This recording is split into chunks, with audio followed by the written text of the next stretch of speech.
ড্রেনের মাঝে বৈদ্যুতিক খুঁটি, যেভাবে ড্রেনটি নির্মাণ হচ্ছে তাতে জনগণের কি উপকার হবে নাকি জনস্বার্থ বিঘ্নিত হবে, এই প্রশ্ন এখন জনমনে।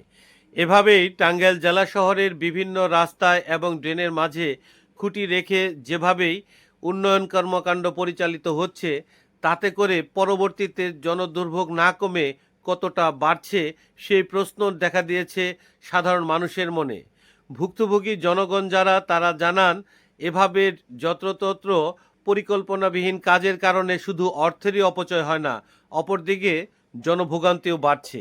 কোটি কোটি টাকা ব্যয়ে নির্মিত এই সকল ড্রেন কিংবা রাস্তা নির্মাণ কাজে এক দপ্তরের সাথে আরেক দপ্তরের সমন্বয় না থাকার কারণে এভাবেই মানুষের ভোগান্তি দিন দিন বেড়েই চলেছে। টাঙ্গাইল পুরাতন বাসস্ট্যান্ড এলাকায় যে ড্রেনটি নির্মাণ হচ্ছে, সে ড্রেনের বেশিরভাগ জায়গায় এভাবে বৈদ্যুতিক খুঁটিগুলো রয়ে গেছে, ড্রেনগুলো ঢালাই হচ্ছে। এই বিষয়ে টাঙ্গাইলের জেলা প্রশাসন, পৌর কর্তৃপক্ষ এবং সড়ক বিভাগের সুদৃষ্টি কাম্য।